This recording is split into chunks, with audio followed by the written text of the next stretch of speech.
Good afternoon. My name is Thomas Miller, and I teach at Dartmouth College, where I have spent the last 2 decades specializing in the work of John Mearsheimer, particularly his theory of offensive realism and its application to contemporary geopolitical conflicts. I have dedicated much of my academic career to understanding how great power competition shapes our world, and today I want to walk you through one of the most consequential yet underappreciated developments in modern international relations: the unintended consequences of American economic sanctions and how they have accelerated the rise of an alternative financial order led by the BRICS nations. This is not a story about morality or ideology, but about structural forces, strategic miscalculation, and the tragic irony that often defines great power politics. Before we dive deep into the mechanics of this transformation, I want to ask you to stay with me through the entire presentation, because understanding this shift requires grasping both the historical foundations and the present-day implications. And I would love to hear from you in the comments where you are watching from, your city and country, because this is truly a global phenomenon affecting every corner of the world. Let me take you back to July 1944, to the Mount Washington Hotel in Bretton Woods, New Hampshire, where 44 nations gathered to create what would become the architecture of American financial dominance. The Bretton Woods Conference was not simply a technical meeting about exchange rates and monetary policy. It was the moment when the United States consolidated its position as the hegemonic power of the Western world, establishing the dollar as the global reserve currency backed by gold at $35 per ounce.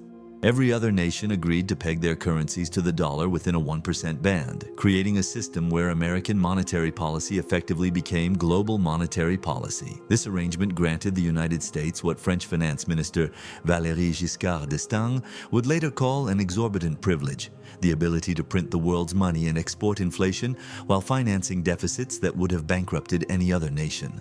The International Monetary Fund and the World Bank were created as enforcement mechanisms for this new order, institutions that would ensure compliance and provide the carrots and sticks necessary to maintain dollar hegemony across the developing world.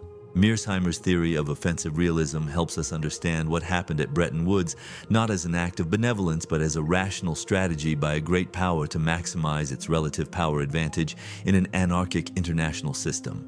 The United States emerged from World War II with roughly 50% of global GDP, an intact industrial base, while Europe and Asia lay in ruins, and a monopoly on nuclear weapons until 1949. In Mearsheimer's framework, this was the ideal moment to lock in structural advantages that would endure for generations, and the dollar system was perhaps the most brilliant of those advantages because it turned money itself into an instrument of American power. For decades, this system worked exactly as designed, channeling global savings into American Treasury bonds, allowing the United States to finance both consumption and military expenditures on a scale no empire in history had achieved. The dollar's share of global foreign exchange reserves peaked at roughly 72% in 2002, an extraordinary concentration of financial power in a single currency. But Mearsheimer warns us in The Tragedy of Great Power Politics that hegemonic systems contain the seeds of their own undoing, because the very actions that maintain dominance in the short term create incentives for other powers to balance against the hegemon in the long term. This is where American sanctions policy enters the story, transforming from a targeted tool of statecraft into a blunt instrument of coercion used so frequently and so broadly that it has fundamentally altered other nations' calculations about the dollar system itself. The Office of Foreign Assets Control, or OFAC, which administers U.S. sanctions, has expanded its reach exponentially over the past 2 decades. In 2021, the United States added 743 persons, both individuals and entities, to the specially designated nationals list. In 2022 alone, that number exploded to 2,275 additions, an increase driven almost entirely by Russia-related sanctions following the invasion of Ukraine. By early 2023, just 1 year into the Ukraine conflict, OFAC had added over 2,500 Russia-related targets to its sanctions lists, including approximately 2,400 individuals and entities, 115 vessels, and 19 aircraft. These numbers represent not just a quantitative increase, but a qualitative shift in how sanctions are deployed, moving from surgical strikes against specific bad actors to comprehensive attempts to isolate entire economies from the dollar-based financial system. The critical moment, the inflection point that Mearsheimer's theory would have predicted, came in February and March of 2022 when the United States and its allies froze an estimated $300 billion in Russian central bank reserves held in Western jurisdictions, roughly half of all Russian foreign exchange reserves at that time. This was not sanctions as usual. It was the weaponization of the reserve currency system itself, demonstrating to every central bank governor and finance minister in the world that their nation's savings held in dollars and parked in Western financial institutions were not actually safe if Washington decided they had become a strategic adversary. A survey conducted in 2025 found that 84.5% of 84 central bank reserve managers believed the weaponization of reserves would have significant consequences for the future of reserve management, with a majority viewing weaponization risk as a primary driver for reducing dollar exposure. Let me put this in perspective using Mearsheimer's structural logic. If you are China, sitting on over $3 trillion in foreign exchange reserves, much of it in U.S. Treasury securities, what lesson do you draw from watching Russia lose access to $300 billion overnight? The lesson is clear and terrifying. Your wealth is hostage to American foreign policy preferences. And if Washington ever decides that your rise threatens American hegemony, which Mearsheimer argues is inevitable as China seeks regional dominance in Asia, then your reserves could be frozen just as quickly. This is not paranoia. It is rational threat assessment in an anarchic system where, as Mearsheimer repeatedly emphasizes, there is no higher authority to protect your interests except your own power. The BRICS response has been methodical, multifaceted, and far more serious than Western policymakers initially recognized. BRICS originally stood for Brazil, Russia, India, China, and South Africa, 5 large emerging economies that together represented over 40% of the world's population and a significant share of global GDP. For years, Western analysts dismissed BRICS as a talking shop, a coalition too diverse in political systems, economic models, and strategic interests to ever amount to a serious challenge to the dollar order. But the 2022 sanctions on Russia catalyzed something different, a shared recognition among non-Western powers that the dollar system had become not just an economic arrangement, but a political weapon that could be turned against any of them. At the 2023 BRICS Summit, the bloc extended invitations to 6 new members: Argentina, Egypt, Ethiopia, Iran, Saudi Arabia, and the United Arab Emirates, with Egypt, Ethiopia, Iran, Saudi Arabia, and the UAE accepting and joining as of January 1, 2024. This expansion was strategic, not random, bringing in major energy producers from the Middle East, the most populous nation in Africa, and countries across different regions of the Global South. The new development bank, established by BRICS in 2015 as an alternative to the IMF and World Bank, has systematically expanded its membership, adding Bangladesh, the United Arab Emirates, Uruguay, and Egypt, with Colombia and Uzbekistan approved as the newest members, bringing total membership to 11 countries. The bank's project portfolio has reached $40 billion in approved financing since inception, encompassing 122 strategic initiatives across infrastructure, clean energy, water, sanitation, digital infrastructure, and urban development. These are not trivial numbers, and they represent a deliberate construction of parallel financial infrastructure outside the Bretton Woods institutions. The payment system dimension is where the challenge becomes existential for dollar dominance. Russia and China have pioneered bilateral trade in national currencies, with recent reports indicating that 99% of trade between the two nations is now settled in rubles and yuan, completely bypassing the dollar. According to data from the Bank for International Settlements, the yuan has already surpassed the dollar in trading volume on Russia's foreign exchange market, and approximately 90% of bilateral trade between China and Russia is conducted in their respective national currencies. China has developed the Cross-Border Interbank Payment System, or CIPS, which aims to create an alternative financial infrastructure independent of the dollar and the SWIFT system that the United States controls. After Western powers cut Russia off from major parts of the SWIFT payment network in 2022, Moscow turned to Beijing and other non-Western partners to develop parallel systems that would allow trade to continue without using dollar-dominated infrastructure. The mechanisms are sophisticated. China initially used large state-owned banks for Russia trade, but when the United States threatened secondary sanctions in December 2023, warning that Chinese banks involved in trade of dual use or military goods would face penalties, Beijing adapted by shifting payment business to smaller regional banks, so-called burner banks, that could be shut down and replaced if sanctioned while maintaining overall trade flows. By June 2024, Russian Finance Ministry officials revealed that a payment and settlement platform called BRICS Bridge was under development, featuring digital currencies based on the ruble, yuan, and Brazilian real, allowing member states to transfer money directly and thereby reducing the impact of Western sanctions on payments. The energy trade dimension adds another layer of strategic significance because it strikes at the heart of what analysts have called the petrodollar system. Globally, around 80% of oil trade still remains in dollars, and Saudi oil exports are still settled in US dollars by default, preserving petrodollar demand. But the trend lines are shifting. Saudi officials have signaled openness to non-dollar payments, with the kingdom's finance minister noting at the World Economic Forum in Davos 2023 that trade could be settled in US dollars, euros, or Saudi riyals. Russia has been demanding that India, one of the world's largest oil importers, pay for Russian crude in Chinese yuan rather than dollars, dirhams, or rupees. This seemingly technical shift has profound implications. India, which has a trade deficit with China exceeding $100 billion annually and holds limited yuan reserves, must now purchase large amounts of yuan on the global market to pay for Russian oil, effectively supporting the yuan's internationalization and indirectly bolstering China's currency in global trade and energy markets. Think about the irony here through Mearsheimer's lens.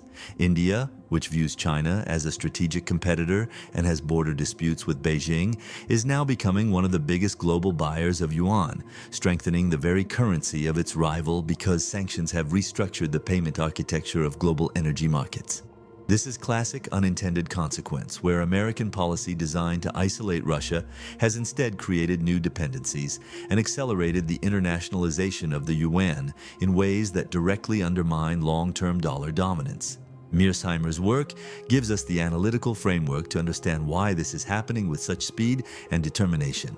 In The Tragedy of Great Power Politics, he argues that the international system is anarchic, meaning there is no world government to enforce rules or protect states from each other. In this environment, great powers are primarily concerned with survival, and they pursue security through maximizing their relative power, not through appeals to international law or moral principles. When one great power, in this case the United States, uses its control over the global financial system as a coercive instrument, other great powers will rationally seek to build alternative systems that reduce their vulnerability. This is not about anti-Americanism or ideological opposition to the West. It is about structural imperatives in an anarchic system where your survival depends on your ability to protect your core interests independently. Mearsheimer has written extensively about how strategic bombing, naval blockades, and by extension financial sanctions rarely produce their desired results because they generate fierce resistance and creative adaptation rather than capitulation. The evidence supports his thesis. Despite years of comprehensive sanctions, Iran has not abandoned its nuclear program or regional ambitions, North Korea has not denuclearized, Venezuela has not collapsed, and Russia has not withdrawn from Ukraine.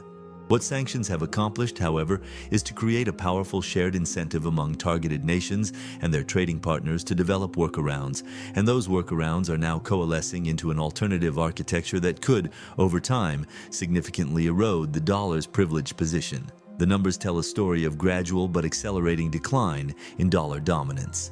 The share of the U.S. dollar in global reserves has dropped to 58% in 2024, compared to 72% in 2002, a 14% decline over 22 years. That might not sound dramatic, but in the context of reserve currency history, it represents a significant erosion of what was once near absolute dominance. The trajectory matters as much as the current level, because it signals a loss of confidence in the durability and neutrality of the dollar system. Central banks are diversifying not just into euros and yen, which they have done for decades, but into gold, where BRICS nations have been significant accumulators, and increasingly into bilateral arrangements that bypass reserves altogether. When Russia sells oil to India in yuan, or China buys Brazilian soybeans in reais, those transactions do not require dollar reserves, do not flow through SWIFT, and do not generate demand for U.S. Treasury securities. Multiply those transactions across the BRICS bloc, which after expansion represents a substantial portion of global GDP and population, and you can see how the network effects that have sustained dollar dominance for 80 years could begin to reverse. Mearsheimer would caution us against assuming this process is inevitable or irreversible because the United States retains enormous structural advantages, including the deepest and most liquid financial markets in the world, the rule of law and property rights protections that make dollar assets attractive safe havens, technological leadership in critical sectors, and military power projection capabilities that no rival can match. But he would also warn that these advantages can be squandered through policy choices that accelerate balancing behavior by other great powers, and the overuse of financial sanctions may be precisely such a choice. The question we face is not whether American power is declining in some absolute sense, but whether the United States is managing the transition from unipolarity to multipolarity in ways that preserve core interests and avoid catastrophic conflict. Mearsheimer has argued that China's rise will inevitably lead to great power competition in Asia, because a stronger China will seek to dominate its region, just as the United States has dominated the Western Hemisphere since the 19th century.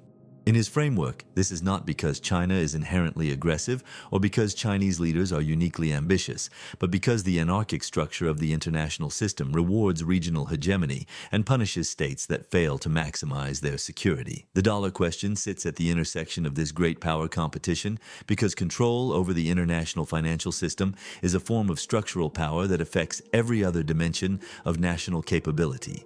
If China and its partners succeed in creating a viable alternative to the dollar system, even a parallel system that captures 30 or 40% of global transactions rather than replacing the dollar entirely, that shift would represent a fundamental redistribution of power in the international system. It would reduce America's ability to finance deficits cheaply, limit the effectiveness of sanctions as a foreign policy tool, and create space for rivals to operate outside the reach of U.S. financial leverage. Mearsheimer's realism does not offer comfortable conclusions or easy solutions, but it does offer clarity. We are witnessing the early stages of a multipolar competition where financial architecture has become a key battleground, and the choices American policymakers make in the next decade will determine whether the transition is managed peacefully or degenerates into economic warfare and potentially military conflict. Now we need to understand whether the BRICS challenge is a genuine threat to dollar hegemony or whether it represents something more limited, a hedging strategy by nations seeking insurance against American financial coercion without necessarily attempting to overthrow the existing system entirely. Mearsheimer's analytical framework forces us to look at capabilities and structural constraints, not just intentions and rhetoric. And when we examine BRICS through that lens, we find a coalition riddled with internal contradictions that severely limit its ability to function as a cohesive geopolitical bloc. The India-China rivalry stands as the most significant obstacle to BRICS coherence, a rivalry rooted in unresolved territorial disputes, strategic competition for leadership of the global South, and fundamentally incompatible visions for what BRICS should become. China and India share a 3,440-kilometer border that remains undefined, following the line of actual control that China unilaterally established in 1959 and that was confirmed after the 1962 war between the two nations. Multiple localized clashes have occurred over the years, with the most serious recent incident taking place in June 2020 in the Galwan River Valley, where hand-to-hand combat between Indian and Chinese troops resulted in casualties on both sides and sent bilateral relations into a deep freeze. Although China and India reached an agreement on patrolling arrangements along their disputed border at the 2024 BRICS summit in Kazan, Russia, fundamental strategic differences remain unresolved. India opposes China's Belt and Road Initiative, viewing it as a violation of Indian sovereignty because one of its key corridors passes through Pakistan-administered Kashmir, territory that India claims. Within the BRICS framework itself, China advocates for rapid expansion to bolster its vision of a new world order that explicitly challenges Western dominance, while India favors a more measured approach and has cautioned against the group being perceived as divisive or anti-Western. As Indian Prime Minister Narendra Modi stated in his closing speech at the Kazan summit, there is a real risk that BRICS could be seen as an oppositional bloc rather than a reformist one, and India is satisfied with reforming the existing international order by securing a seat at the table, not overturning the table entirely. These tensions are not merely diplomatic disagreements, but reflect deeper structural realities that Mearsheimer's theory illuminates with uncomfortable clarity.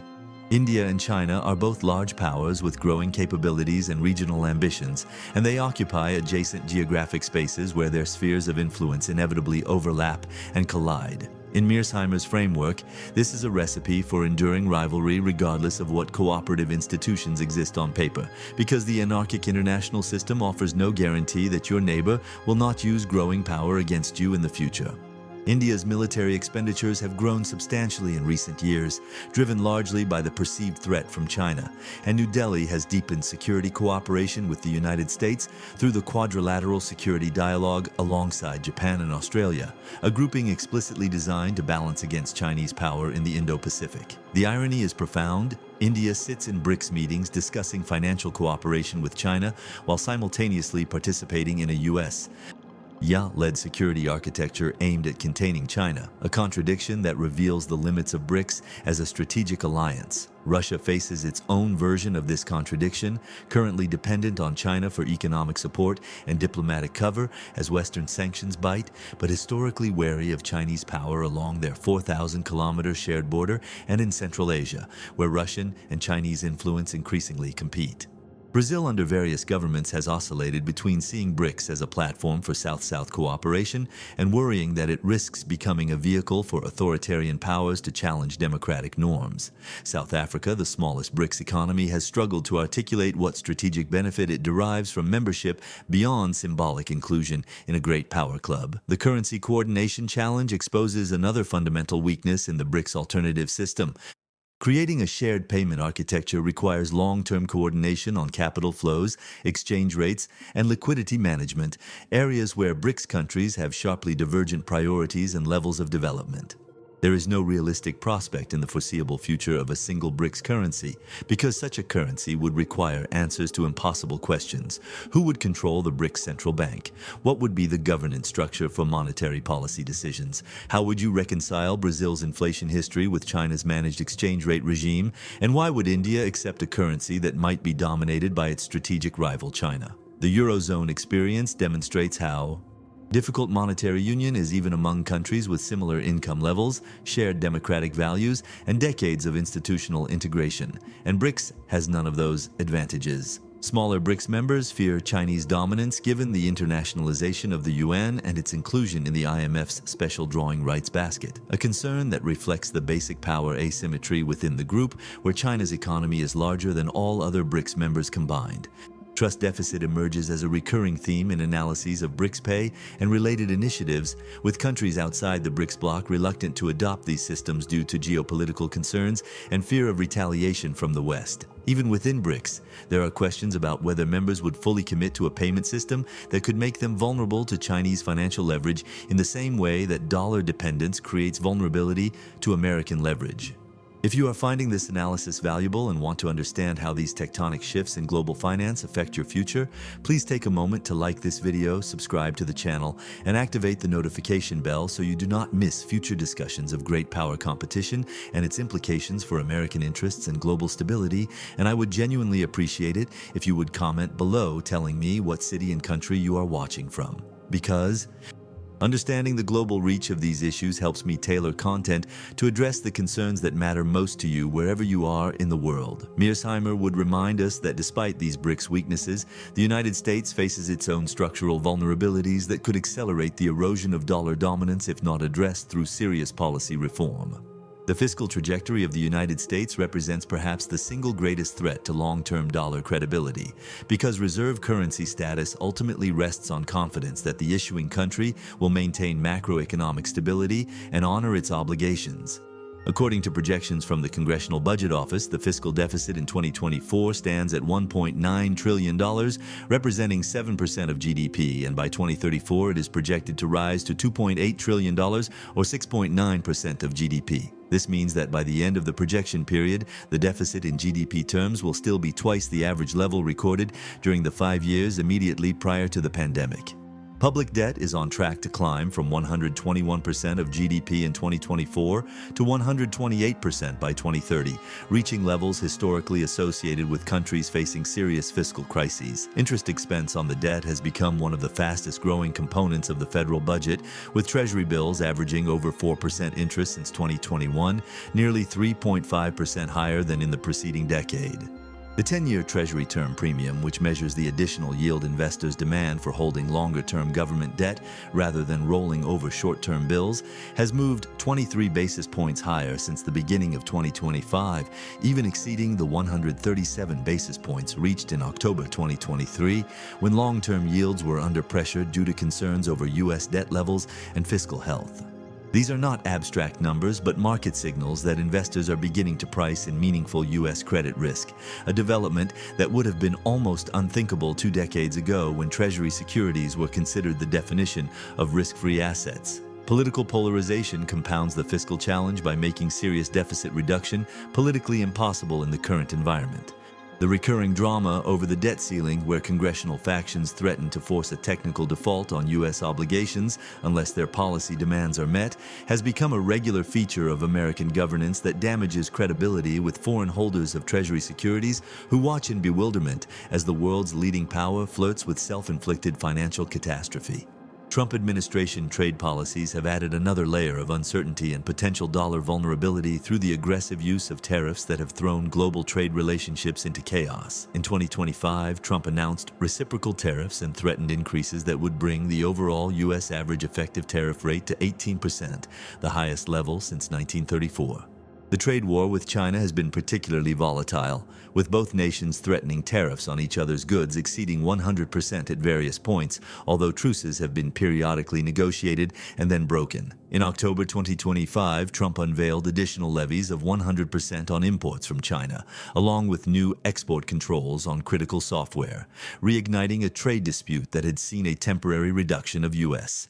tariffs on China from 145% to 30%, and Chinese tariffs on the U.S. from 125% to 10% during a 90-day truce negotiated in May. China has responded with its own escalating measures, including antitrust inquiries into U.S. semiconductor companies like Qualcomm, port fees targeting U.S.-owned vessels, broadened export controls on rare earth elements, restrictions on Hollywood film imports, and tariffs on U.S.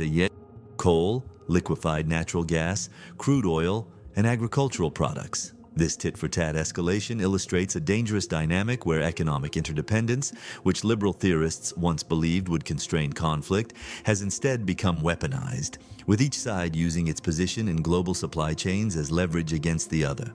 Mearsheimer has long been skeptical of liberal claims that economic integration produces peace, arguing instead that great powers will sacrifice economic efficiency for security when they perceive a rival threatening their position in the international hierarchy. The U.S.-China trade war validates his skepticism, demonstrating how quickly decades of economic integration can be unwound when strategic competition intensifies.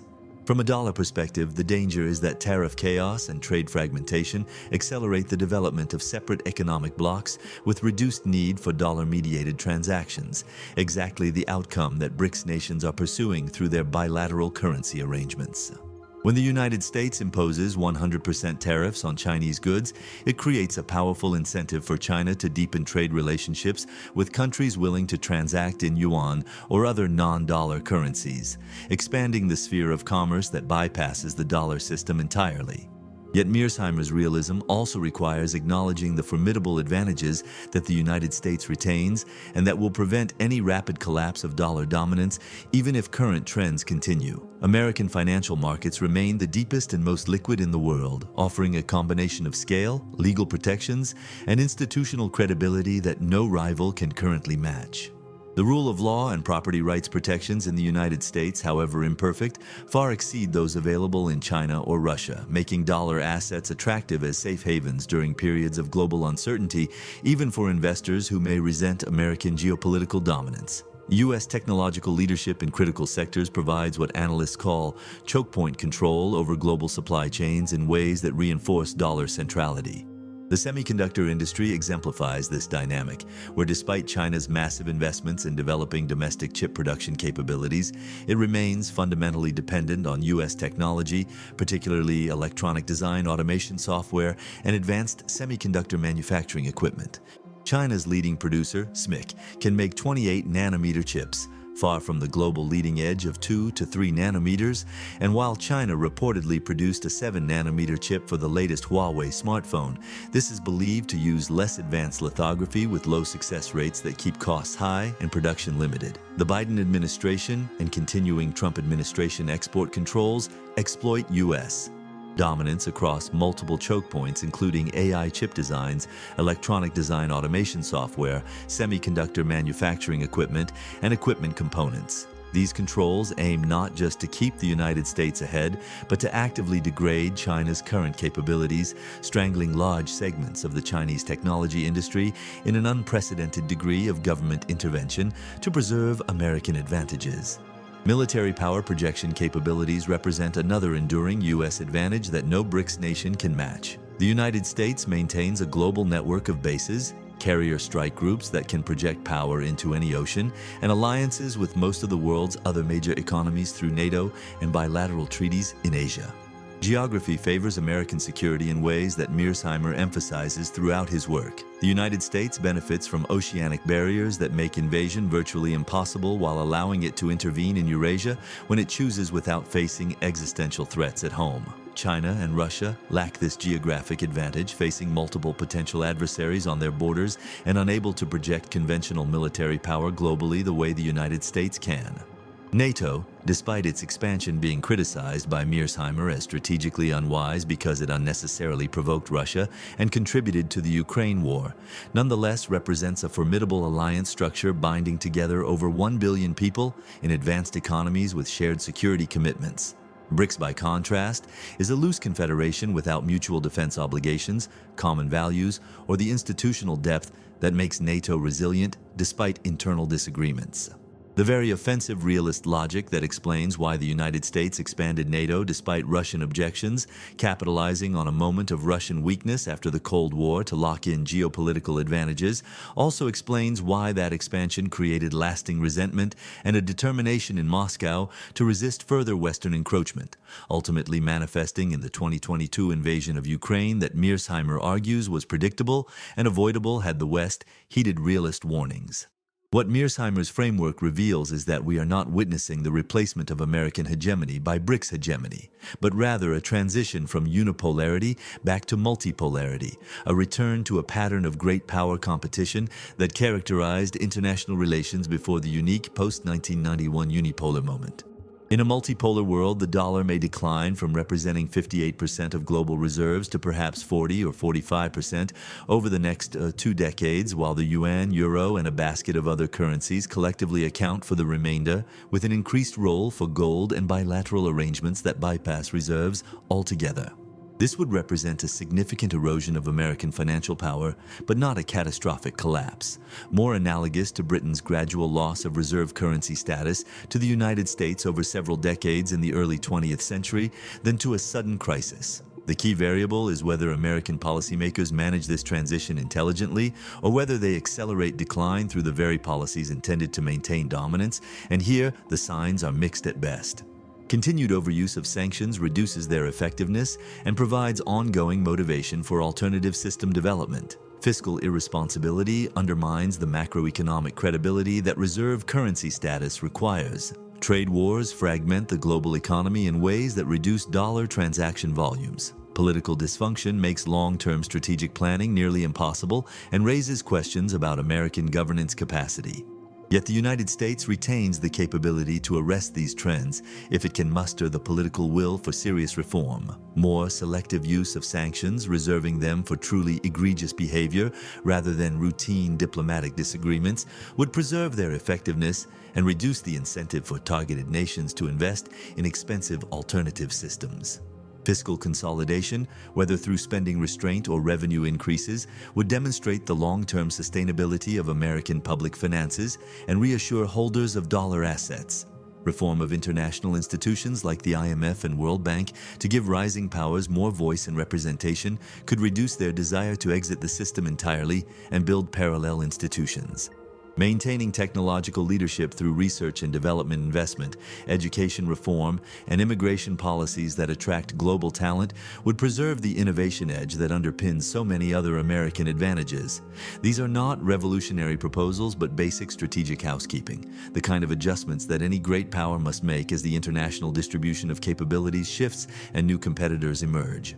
Mearsheimer's tragic vision of international politics offers no guarantees of success, no inevitable arc toward American renewal or continued dominance, but neither does it predict certain decline. What it predicts is competition, continuous and often dangerous competition between great powers seeking security in an anarchic system where the consequences of weakness can be fatal. The dollar question sits at the heart of this competition because monetary architecture is not just about economics but about power, about who can set the rules, who can finance their ambitions cheaply, and who must accept constraints imposed by others. BRICS nations are not attempting to replace the dollar system because they believe their own currencies are superior or because they want to impose a new hegemony, but because they seek autonomy, the ability to pursue their interests without requiring permission from Washington or fearing that their accumulated wealth will be frozen at a moment of geopolitical tension. This is a defensive motivation in Mearsheimer's terms, a balancing behavior against perceived American overreach, but defensive motivations can produce offensive capabilities that eventually threaten the very hegemon that provoked the balancing in the first place. The sanctions weapon that seems so powerful when wielded against isolated regimes like Iran or North Korea becomes less effective and more costly when it motivates China, Russia, India, Brazil, and dozens of other nations to cooperatively build alternative payment channels and currency arrangements that reduce their dollar exposure. Standing here at Dartmouth teaching the next generation about these dynamics, I'm reminded that Mearsheimer dedicates the tragedy of great power politics to his children, acknowledging that the world they inherit will be shaped by the strategic choices made today. The America that emerged from World War II built an international order that served its interests brilliantly for decades, locking in advantages through institutions, alliances, and the dollar system that amplified relatively modest margins of material superiority into overwhelming structural dominance. But that unipolar moment was always going to be temporary, a brief interlude between the bipolar Cold War and an emerging multipolar world where China, India, and others have grown wealthy and capable enough to shape their regions, if not the globe.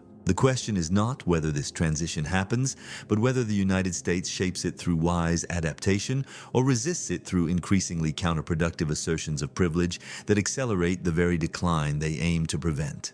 The BRICS challenge to dollar dominance is real, but limited by internal contradictions and American structural advantages, yet those advantages can be squandered through fiscal recklessness, sanctions overuse, and failure to reform institutions built for a different era.